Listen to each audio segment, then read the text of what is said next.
नमस्कार दोस्तों, हमारे यूट्यूब चैनल में आपका स्वागत है। तो आज हम पढ़ेंगे गोली दर्पण के लिए स्मॉल एफ तथा दर्पण से वस्तु u तथा प्रतिबिंब v के दूरी में संबंध, अर्थात कह सकते हैं 1/f equal to 1/v plus 1/u। ये मुझे सिद्ध करना है अवतल दर्पण के लिए। तो ये आपको चित्र दिया गया है, तो चित्र हम बनाएं कैसे उसको देख लेंगे। ये जो इसके पहले हमने बताया था और चित्र भी इसमें समझाया था कैसे कैसे बनाया जाता है।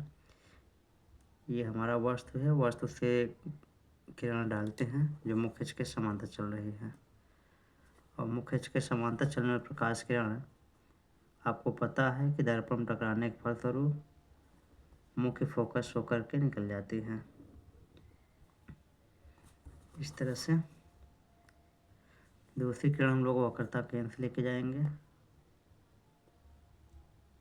जो वक्रता केंद्र से होकर जाने प्रकाश किरण है, दर्पण में टकराने के फलस्वरूप क्या होता है, अपने ही मार्ग में वापस लौट जाती है। ये प्रकाश किरण इधर से जाती है और टकराने के फलस्वरूप ये अपने ही मार्ग में सीधे वापस लौट जाती है। दोनों किरणें एक बिंदु पर काटती हैं, आई बिंदु पर, जो हम मुख्य अक्ष के साथ मिला देते हैं। तो ये बन जाता है आई डैश, जो वस्तु ओ ओ डैश का प्रतिबिंब बनता है आई आई डैश। और हम ये चीज़ समझेंगे यहाँ पे कि जो मुख्य फोकस और ध्रुव के बीच की जो दूरी होती है, इसको फोकस दूरी कहते हैं, स्मॉल एफ से प्रदर्शित करते हैं। और फिर देखेंगे ध्रुव से भी केंद्र की दूरी होगी, वक्रता केंद्र की दूरी, वो स्मॉल आर होगी, वक्रता त्रिज्या जिसे कहते हैं। ये हमारा वस्तु है, जो वस्तु की दूरी होगी उसे हम लोग जो है u कहते हैं। इस तरह से हम उसको दर्शा देते हैं। दूरियां भी देख लेते हैं।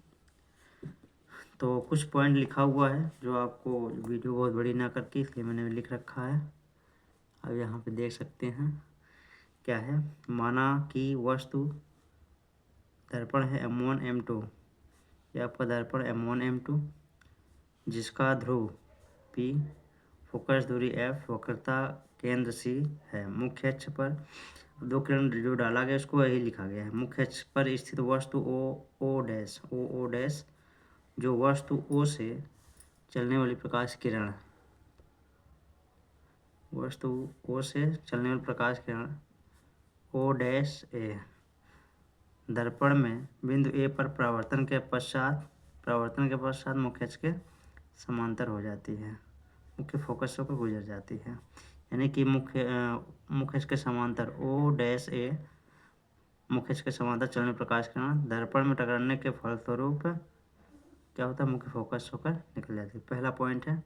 दूसरा पॉइंट है क्या लिखा हुआ है, दूसरा पॉइंट ये है, दूसरी किरण O डैश भी, O डैश यहाँ पे पॉइंट भी मान लेते हैं जहाँ पर दर्पण टकराता है। मुख्य अक्ष पर वक्रता केंद्र C से होकर गुजरने वाली किरण बिंदु V पर परावर्तन के पश्चात अपने ही मार्ग में वापस लौट जाती है।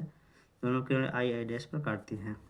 अगर देखा जाए स्ट्रक्चर को समझा जाए कंसेप्ट को, तो यहाँ पे वस्तु ओ डैश, पहली किरण क्या है, कहाँ से हो जाती है, O डैश A, मुख्य अक्ष के समांतर चलने प्रकाश किरण दर्पण में परावर्तन के पश्चात मुख्य फोकस होकर निकल जाती है। पहला स्टेटमेंट मैंने ये लिखवाया है।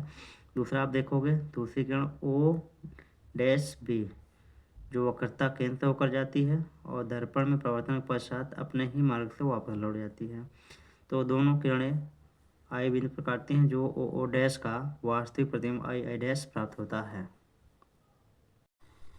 चलिए देखते हैं। यहाँ पे आपको सिद्ध करने के लिए ये त्रिभुज देखेंगे। आप देख रहे हो O डैश C, एक त्रिभुज ये लेंगे, दूसरा त्रिभुज आई आई डैश C। यहाँ आपको बनेगा त्रिभुज O डैश C तथा त्रिभुज आई आई डैश C, दोनों समरूप हैं। समरूप का नियम जो होता है, समरूप का नियम यह कहता है कि दो त्रिभुज समरूप होते हैं तो उनके भुजाओं का अनुपात बराबर होता है, अर्थात ओ ओ डैश और आई आई डैश। यहाँ लिख सकते हो कि ओ ओ डैश अपान में आई आई डैश बराबर आधार का अनुपात लेंगे ओ सी अनुपात सी आई डैश, ओ सी अपान में सी आई डैश। ये आपका हो जाएगा समीकरण नंबर 1। फिर देखते हैं दूसरा त्रिभुज। दूसरा त्रिभुज हमारा कहाँ बन रहा है, यदि हम मान लें कि यहाँ से एक लंब डाल दें, ऐसे यहाँ पे लंब डालेंगे तो ये हमारा बिंदु 1 है N।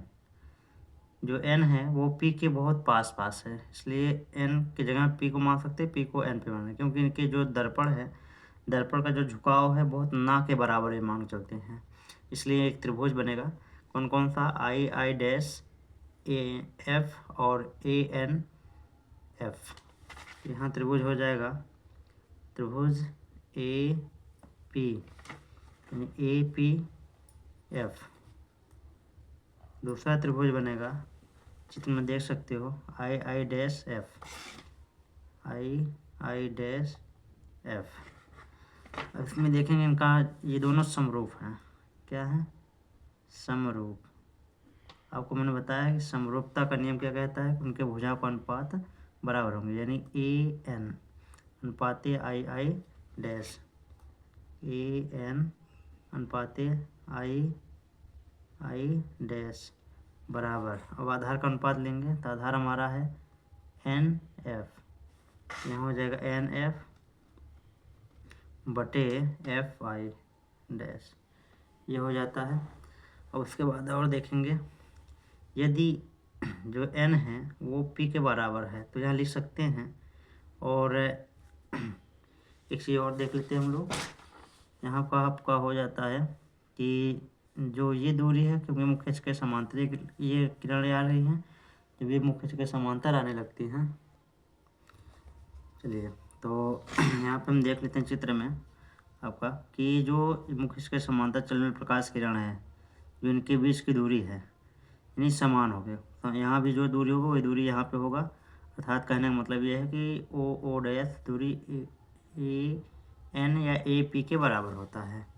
यहाँ हो जाएगा ओ ओ डैश यानी कि ए एन बराबर ओ डैश, ओ डैश बराबर होगा। तो यहाँ पे ए एन जहाँ है, ए एन की जगह हम लिखते ओ डैश लिख सकते हैं, तो यहाँ हो जाएगा आई आई डैश बराबर जो आपका n है वो p के बराबर हो जाएगा, इसलिए हो जाएगा आपका पी एफ अपान में एफ आई डैश, ये हो जाएगा। और यहाँ पे हम लोग देखेंगे ये समीकरण नंबर बन गया आपका 2। अब यदि देखोगे समीकरण नंबर 1 और 2 से, तो लेफ्ट और राइट दोनों, लेफ्ट बराबर है तो राइट अपने आप बराबर हो जाएगा। यहाँ लिख सकते हैं हम लोग समीकरण नंबर 1 और 2 से, 1 और 2 से, 1 और 2 से देखेंगे तो ये इसके बराबर हो जाएगा। यानी यहाँ लिख सकते हैं ओ सी अपान में सी आई डैश बराबर पी एफ अपान में एफ आई डैश, ये वो लिख सकते हैं। तो इसमें हम देखेंगे कि समीकरण में ओ सी है कहाँ, क्योंकि हम लोग जानते हैं किसका इसका मान मुझे पता है, हम जानते हैं ओ डैश दर्पण से ध्रुव की दूरी पी ओ की दूरी -u है, और ध्रुव से केंद्र की दूरी पी सी बराबर -r है, ध्रुव से प्रतिबिंब की दूरी पी आई बराबर -b है, ध्रुव से फोकस दूरी पी एफ -f। अब यहाँ पे देखेंगे कि ओ सी कहीं मान तो मालूम है नहीं, तो हम क्या करेंगे, इसको निकालेंगे कि चित्र में है कहाँ ओ सी आपका जो है ये और ये है, यहाँ पर आपको दिख रहा है ओ सी। जब ये ओ और सी है तो हम इसको कैसे करेंगे, पूरी दूरी हमारा कहाँ है पी ओ, पूरी दूरी में से यदि हम ये वाली दूरी घटा दें तो ये हमारा निकल जाएगा। ठीक, बात वही हुआ, यानी कि पूरी दूरी क्या है पी ओ, इसको हम लिख सकते हैं पी ओ माइनस, और क्या लिख सकते हैं पी सी अपान में सी आई डैश। अब सी आई डैश है कहाँ, उसको भी देख लेते हैं, सी आई डैश, सी यहाँ है, आई डैश यहाँ है, यानी ये दूरी मुझे दूरी यहाँ से लेना है, तो पूरी दूरी में से इस वाली दूरी को हटा देंगे यहाँ से, तो ये वाली दूरी बच जाएगी। तो हम इसको लिख सकते हैं P C minus P I dash बराबर, और आगे देखते हैं पी एफ, इसकी दूरी मुझे पता है, इसको ऐसे लिख देंगे एफ आई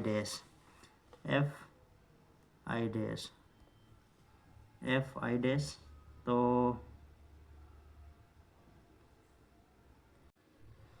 अब अगला देखेंगे हम लोग कि इसी में कि एफ आई डैश, एफ यहाँ है, आई डैश यहाँ, तो ये दूरी मुझे नहीं पता है, तो हम लोग क्या करेंगे, यहाँ से पूरे दूरी में से इसको भी माइनस कर देंगे। तो एफ यहाँ पी आई डैश, यहाँ हो जाएगा पी आई डैश माइनस फिर पी एफ ये लिख दिए, ठीक है। और फिर हम देखते हैं यहाँ पे इसकी वैल्यू रख देते हैं, वैल्यू रखेंगे तो यहाँ पे क्या है माइनस यू, पी ओ की दूरी माइनस यू, तो माइनस यू रख दिए, माइनस पी सी की वैल्यू क्या है माइनस आर है, यहाँ माइनस आर रख दिए। उसके बाद फिर नीचे पी सी की वैल्यू हमने क्या लिखा है minus R minus P I की वैल्यू क्या है माइनस बी, पी एफ की value minus F, P I की दूरी है माइनस बी, पी एफ की वैल्यू माइनस एफ। ये चीज़ दे रखा है, यहाँ पे लिखा मैंने, ये लिखा क्यों है इसको देख लो एक बार, समझ लीजिए क्यों लिखा गया है। ये आपको वर्ष की दूरी है, वर्ष की दूरी इधर है, यानी कि आप देखोगे कि जो मैंने बताया था निर्देशांक ज्यामिति के अनुसार आपको चिन्ह परिपाटी पढ़ाया था कि दर्पण के सामने जो जितने भी चीज़ें बनेंगी सब माइनस में रहेंगे, और इधर अगर बनेगा तो क्या होगा प्लस में रहेगा। तो इस वजह से सभी दूरियाँ दर्पण के सामने हैं, इसलिए सभी चीज़ें क्या इसमें माइनस में है। अब बात समझ में आ गई आपको, तो समझ में आ गया है, तो आगे हम इसको सॉल्व करते हैं। जब सॉल्व करेंगे तो यहाँ से ये हो जाएगा, यहाँ पे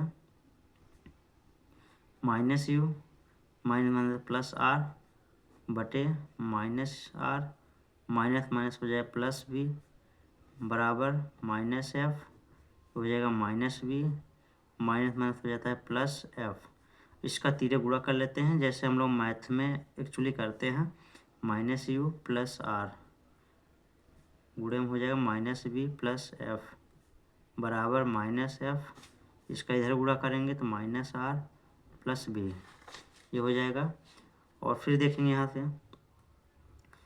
हमें क्या मिलेगा, इसका गुणा एक बार गुणा इसका इसके साथ, एक बार इसके साथ, जैसे हम लोग करते हैं ना, यू का एक बार इसके साथ गुणा करेंगे तो माइनस माइनस प्लस हो जाएगा, ये प्लस हो जाएगा, और यू का साथ करेंगे तो बी हो जाएगा यू बी, और फिर प्लस माइनस माइनस हो जाएगा, यू के साथ एफ के साथ गुणा करेंगे तो यू एफ, फिर एक बार उठाएंगे इसको प्लस माइनस पहले चिन्ह का गुणा हो जाएगा माइनस और वी आर, फिर प्लस प्लस प्लस ये होता है एफ आर बराबर, यहाँ पे माइनस प्लस हो जाएगा तो एफ आर यहाँ भी आ जाएगा।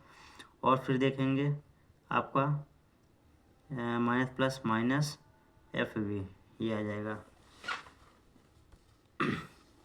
चलिए और देखते हैं हम लोग यहाँ पे, तो ये प्लस से उधर जाकर क्या हो जाएगा माइनस, तो ये कट जाएगा, ये सेम है वैसे ही कट जाएगा, यहाँ पे देख सकते हैं। उसके बाद देखेंगे यहाँ बचेगा क्या है U B minus U F minus V R equal to minus F V ये बचता है। और हम लोग जानते हैं कि जो एफ होता है वो फोकस वक्रता त्रिज्या की आधी होती है। अगर 2f ले लें, इसको इधर गुणा कर देते हैं 2f इक्वल टू आर, यानी आर जगह है वहाँ पे 2f लिख सकते हैं। तो इसको लिख के देख लेते हैं U B minus U F minus V R जगह लिखेंगे 2f बराबर माइनस एफ बी। अब यहाँ पे देखेंगे U B minus U F ये हो जाएगा ये माइनस 2v एफ बराबर माइनस एफ बी, इसको उधर ले जाते हैं तो U B minus U F उधर जाएगा माइनस एफ बी, यहाँ हो जाएगा प्लस में 2v एफ, इसको घटा देंगे U V minus U F, इसको घटाएंगे तो दो एफ वी में से एक एफ वी माइनस कर दें तो क्या बचेगा, एक एफ वी प्लस में बचेगा, यहाँ लिख सकते हैं हम लोग एफ वी। ठीक, अब हम लोग क्या करेंगे, दोनों पक्षों में यू वी एफ से भाग करने पर, भाग करेंगे तो यू वी अपान में U V F minus U F अपान में यू वी एफ बराबर एफ वी अपान में यू वी एफ। देखते हैं और आगे, तो यू वी कैंसिल, तो यहाँ बचेगा 1/f, ये यहाँ पे यू एफ 1/v बचेगा, यहाँ पे कटेगा तो एफ और v कटेगा तो यहाँ 1/u बचेगा। अब ये माइनस जो 1/v है उधर जाकर प्लस हो जाएगा, यानी यहाँ पर आ जाएगा आपका 1/, ये देख लेते हैं, 1/f equal to 1/v plus 1/u। जो हमें सिद्ध करना था, f क्या है, फोकस दूरी, v क्या है, प्रतिबिंब की दूरी,